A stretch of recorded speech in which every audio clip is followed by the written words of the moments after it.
Good afternoon again. Our next speakers are from Mothers Against Drunk Drivers. We're going to talk to us about some consequences of drunk driving. This is retired Lieutenant Commander Bob Walsh and his wife Kay. Good afternoon. First of all, my wife Kay and I thank the command for inviting us here today. We appreciate the opportunity to speak with you. What we have to say is difficult.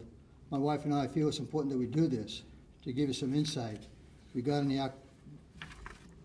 the other side of the coin as far as regarding alcohol and drug abuse. We're not professional speakers. And because we're not professional speakers, we find it easy to read our stories to you. Because when we try to speak without our notes, we find ourselves prone to rambling or repeating ourselves because it's too easy to lose our train of thought. We hope our message will in some way help you to understand the possible repercussions of driving impaired and the devastation you could cause another family in addition to your own family. We know you've heard it before, and today you're hearing it again. Drunk driving kills. We're MAD volunteers. MAD stands for Mothers Against Drunk Driving. Every 50 minutes somebody's killed by a drunk driver. Over 500,000 people were injured by people who were driving drunk last year. Drunk driving is against the law. It's a criminal offense. 27,000 people in Virginia arrested last year for driving impaired. For most of those people, it wasn't the first time they drove impaired. It was the first time they got caught. 2 out of 5 people on the road are going to be involved in a drunk driving crash, either as the offender or as the victim.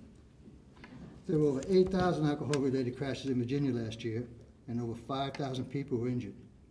274 people were killed, and 27 of them were here in the Tidewater area. I could stand up here and bore you with statistics all day long, but that's not why we're here. The point is, you don't want to become a part of these statistics. Because if you do, chances are you're not going to read them, you're not going to hear them, but a family member will. The majority of people who die in vehicle crashes in the Hampton Roads area die on the city streets, not the highways.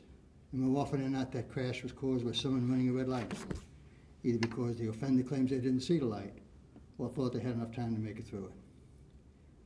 I'm a retired Army Major. I'm a paratrooper, Army Ranger, Army Green Beret. I spent 9 years as an enlisted man before I became an officer, and I spent my first 4 years as an enlisted man in the Navy on a ship here in Norfolk. I slept in the 5th rack up on that ship, and I took my turn cleaning that aft cruise head, thinking, what in the hell was I doing there? I'm all alone, away from home, and then nobody really cared. So I'm not oblivious to the abuse of alcohol and drugs in the military. We have a short video we want to show you, and then Kay and I will share with you how someone driving impaired affected our lives. The video you will see was produced by the Virginia Beach Police Department about 4 or 5 years ago. The $1,900 to $4,900 fines and court costs that are shown in the video have now increased to anywhere from $3,800 to $9,800. And that's all in addition to what the military decides to do with you. The crash scenes shown in the video are real DUI crashes that happened in Virginia Beach. The victims are real. And for those of you who think you're invincible, I want you to pay close attention to those high and tight haircuts on some of these victims, because yes, some of them were military members. Many of you are sitting there thinking, but this stuff happens to the other guy and not you. But I have news for you. To the person on your left and on your right, you're the other guy. Each and every one of you is that other person. The victims in the video didn't think what happened to them either, but it did. The inmate that is interviewed at the end of the video is a real inmate. Joshua Meads is a real inmate. He is not an actor. He's currently serving 10 years in the state penitentiary for involuntary manslaughter. He killed Winnie Callahan and her future mother-in-law as they were on their way home from Winnie's engagement party in August 2003 at the intersection of Rosemont Road and Salida Drive in Virginia Beach. Unfortunately, someone's alcohol abuse has changed our lives forever in a devastating way. So please bear with us as we share our stories with you. And at this time, I'd like to go ahead and start the video.